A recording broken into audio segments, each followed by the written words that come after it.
You want it though? Where do I begin? I see the hate, they don't wanna see me win.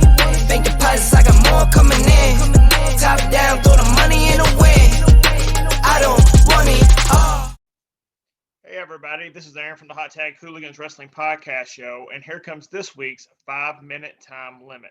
Let's start with NXT. A couple weeks ago, I said I wasn't all for NXT having 2 nights for WrestleMania weekend. Changed my mind. The main reason why is the card that they seem to be putting together as we speak. Hey, we already got Finn Balor versus Karrion Kross coming. It's a match I've wanted to see for a pretty long time. I wasn't quite sure why Kross was taking so long as it was to get his shot at Finn for the title. Also on the card, we got Jordan Devlin versus Santos Escobar, a possible match with Io Shirai versus Raquel Gonzalez. It also looks like we're going to have Walter, maybe versus Tommaso Ciampa as well. Man, that's a loaded card as it is. And taking into the fact that they also have a new women's tag team titles as well, 2 nights may be doable. But let's keep it to just 4 hours if that's what we're going to do. I fully expect Kross to win this match against Finn. He's going to be a great champion for the promotion for years to come, in my opinion. And I think it's time for a change. Finn's done a great job. Let's get Kross back the belt. Let's see how they continuously build. NXT standing to deliver. One of the hot topics this week was Andrade asking for his release from WWE. You know who else should ask for their release? Aleister Black. But let's be honest, the WWE is not going to give it to him. Talk about 2 guys that have been totally wasted on the main roster. I thought Andrade and Zelina Vega were a fantastic heel duo that you could have done a lot with for years to come. Aleister Black was so unique. His character development was amazing. Him versus The Fiend would have been fantastic for WrestleMania. But what did they do? They fired his wife, and it looks like he's on the way out as well. Just don't get it.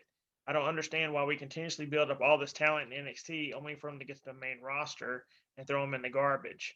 Let's hope both of these 2 gentlemen land on their feet and soon. And if the WWE is planning on keeping them, let's hope that they do give them a storyline coming up so that us fans can enjoy their work once again.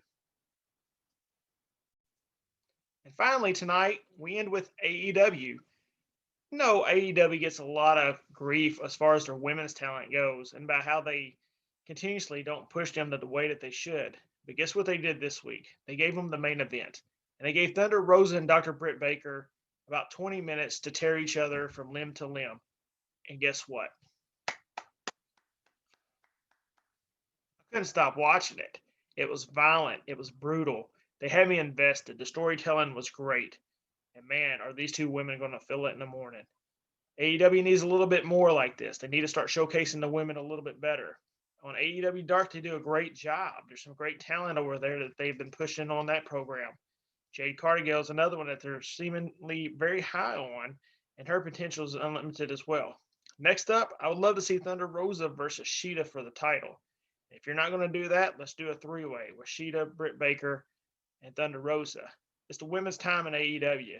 Hopefully AEW is listening and they give them a chance. But once again, bravo, women. Excellent.